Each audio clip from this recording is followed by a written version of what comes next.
Barakatah Yahweh, Barakatah Yahweh Shai, Barakatah Yahweh, Barakatah Yahweh Shai. All praises to Yahweh, Bahashem, Yahweh Shai, Bahashem, Rekakadash. Now, just making a quick video due to this approval. Now, what people don't understand is who is Satan in the Bible, first of all. Second of all, they don't understand to agree with Satan and to consent with Satan is going to get you that lake of fire. See? And it's not hard, because not only that the Lord don't want you to agree, Satan is going to go against Satan. That's what these people don't understand. His kingdom going to fall because he going to go against himself. So for you to be an idiot and go with Satan, knowing that he going to fight himself, so that means you gonna consent with him, and his own peoples ain't gonna consent with him. His own people's gonna fight him, and that's what's gonna cause all hell to break loose.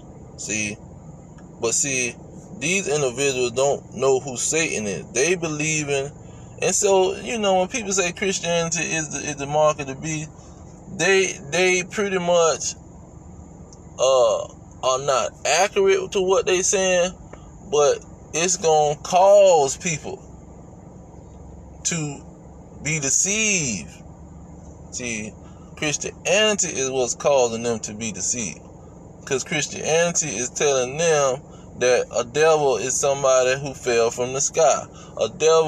Satan is somebody who fell from the sky. So they don't even look at nothing else.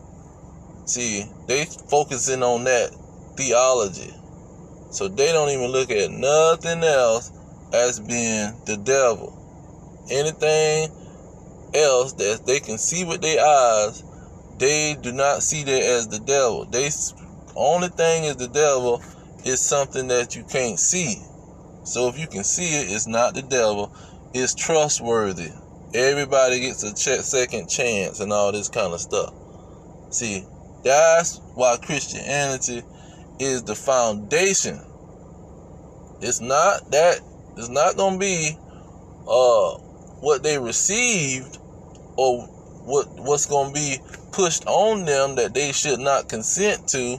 That's not what it's going to be, but it's the foundation of what's causing these people to go along with Satan, because they thinking Satan is some angel that God is battling with and God is having a war with. See, that's what they think, and that's what's going to be the death for them, because they putting their faith in Satan's theology, because Satan is pushing that. Satan backs these people that push that, these Christianity people that push that.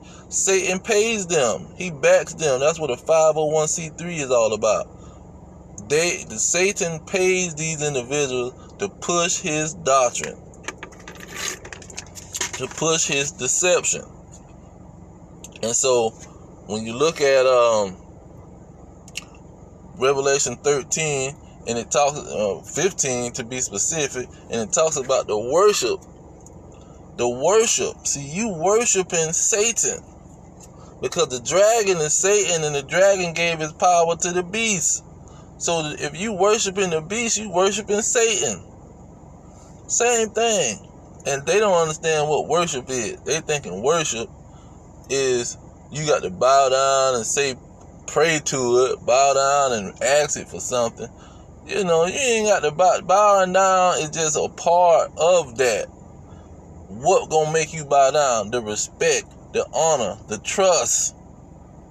See, because when you go into Jeremiah 17 and say, you put your trust in man. See, man is pretty much the Satan, the adversary of God. You supposed to put your trust in God only. You don't put your trust in man. But so that's what pretty much what Satan represents. the adversary of God, that is what it's going to be. It's going to be man.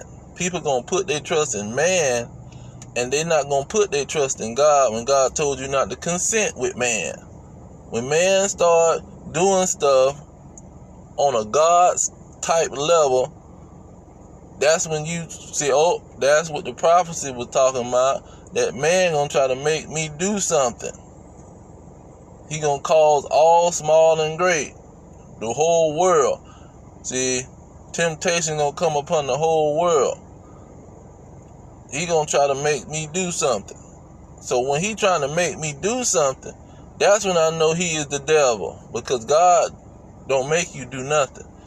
God is not telling you and forcing you to do nothing. Even though he orchestrating the situation and he in total control, but it's nothing that he's saying that you gotta do this. See, that's why people believe in the free will, because they understand it's nothing is out here that's just by force. Nothing is out here making you do the right thing. You cannot do the right thing. You can do the wrong thing. See, you can choose death, which when you go into Jeremiah chapter 8 and 3, it tell you that's what our people gonna do. Because trusting in a man, you choosing death. See, you is choosing death, because God is gonna punish you for trusting in this man. He gonna give you that lake of fire. And see, our people, that's what they doing. They trusting in man. They trusting this man ain't the devil. They trusting this man ain't trying to do nothing to them. They trusting the man that he ain't gonna lie to them. Bold-faced lie to them. See, they don't trust that a man, that God telling you, it's some people that is the children of the devil. They will straight up lie to you, man, with a bold face. But you don't trust what God said. You trust man, because man saying, I ain't gonna lie to you, I'm telling you the truth. But anyway, Jeremiah 8 and 3, and death shall be chosen rather than life by all the residue of them that remain of this evil family. What evil family? The Israelites, which remain in all the places, see, captivity, colonization, all the places where I have driven them. These individuals is going to trust a freaking man. They going to trust death. They going to choose death. They're not going to see. And then Esau, Edom, it represents death, the so-called white man. In Habakkuk 2 and 5, he represents death. See, they don't understand that. So these people is not written in the book of life, and they trust in men. See, trust in man that you know you're not written in the book of life. Because you can't, it's hard to tell somebody not to trust a man. It's hard to convince somebody not to trust a man. See, a doctrine is one thing, but you sitting up here trusting what somebody say, boy, you something else. And not just somebody, not just a average Joe walking on the street. See, if a average Joe walking up on the street, I might say, okay, this guy might be telling me the truth, man, cause he ain't, he just by himself. But when you talking about a major structure, a major situation, and the whole wide world is going with this same situation, you done took it to another level now. When it's a worldwide thing, now you on another level. This ain't just in one city. This ain't in one state, one country. This is worldwide, because people traveling. It's a worldwide economy. People traveling. So it got to be a worldwide situation. Now you on another level, but the people they're not gonna listen to the situation, but it's those that will listen and understand. And so the Most High sends his peoples out to warn certain individuals, but even though certain individuals ain't gonna listen, he still send them out That's in Ezekiel chapter 3. Whether they hear or whether they forbear. But the Israelites is a stiff-necked, hard-headed people. So don't be surprised if they don't listen. Don't be surprised if they don't believe. That's what it says in Romans 3.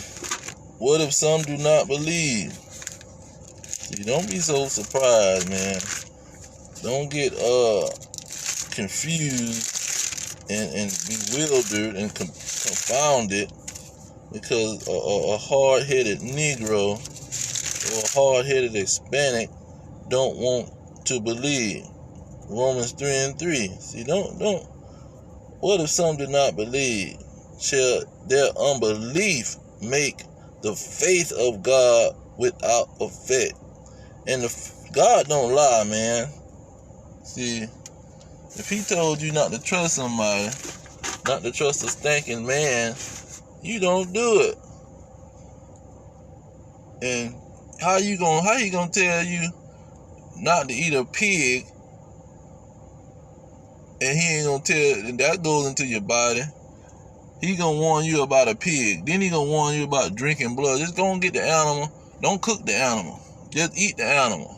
Eat it with the blood in it. Since you don't care about what goes in your body. See, that's why you say the temple. You are the temple of God. Whoever defile the temple of God, God gonna destroy them. So go ahead and defile your temple and go grab one of these animals and bite into them, and drink their blood just like a lion, and eat them fresh. See, why are you cooking food? Why is you cooking food? See, the law, what God told you how to operate, it goes out the window when it comes to a dragon telling you something. But you ain't out here talking about the law done away with, especially Christian. You ain't out here talking about the law done away with and out here eating animals without draining the blood out of them and cooking them all the way. See, you gonna follow that rule, but all the other rules, they go out the window. When you want to eat something and satisfy your flesh, you go with the law then. But outside of that, all these that's in the Old Testament. That's my old stuff. Christ did away with that. No, he didn't. Why are you cooking your food then? Why don't you chop the head off and go drinking the blood, man? Why don't you drink the blood of the animal? Why? The Greeks was doing it. The Romans was doing it. Why ain't you eating blood sausages? Come on, man. But nah, you care about your what you take into your body. See, and that's what these people do.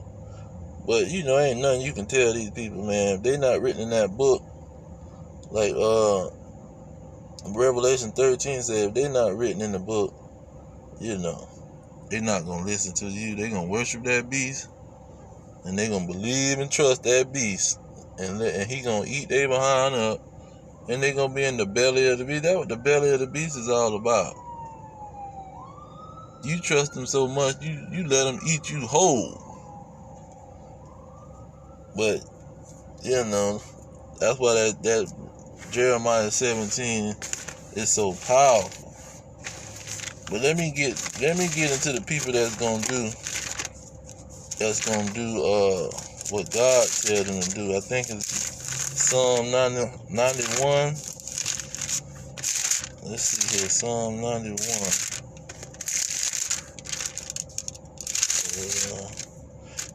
Psalm 91 say, verse 1, he that dwelleth in the secret place of the Most High shall abide under the shadow of the Almighty.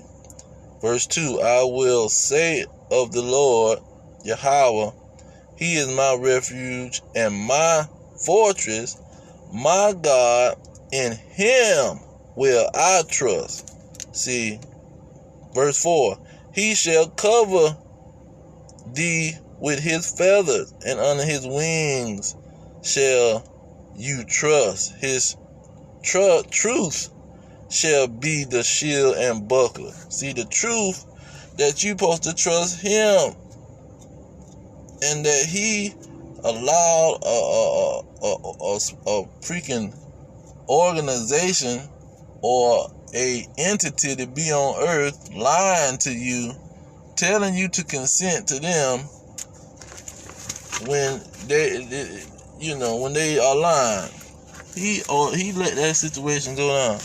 But let me read my second address, because that's the main situation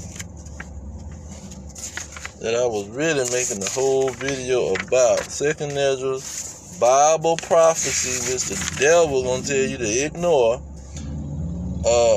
Second address 15 and 16. It say, for there shall be seditions among men, and invading one another. They shall not regard their kings nor princes, and the course of their actions shall stand in their power. That's gonna happen. The devil is gonna fight against the devil. Matthew chapter 12. Satan is gonna fight against Satan, man. So you going along with Satan, thinking that peace and security. I'm gonna get peace and security with the devil. He threatening me, so I'm gonna just comply and consent with the devil, and I'm gonna be in peace and security because he ain't gonna do nothing to me. No. Matthew chapter 12, verse 26. And if Satan cast out Satan, he is divided against himself. How shall his kingdom stand? His kingdom is gonna fall due to his people's fighting him. So you consenting with him, you ain't solving nothing. You ain't gonna get no peace and security, because the people, his own people, gonna cause the drama. His own people gonna bring the drama. So you trying to say, this gonna bring me peace and security if I consent with him? Nah, you ain't gonna get no peace and security because you consent with him, because these other dragons gonna cause the drama, and you just consenting for no reason. You wasting your time. But I'm going to leave it there. All praises to Yahweh, Ba'ashem Yahweh Shai, Ba'ashem and Kakadash. Double honors to the elders pushing the truth. Peace to the elect, the blacks, Hispanics, the Native American, and those descendants of slaves scattered around the world. Our kingdom is at hand. Shalom.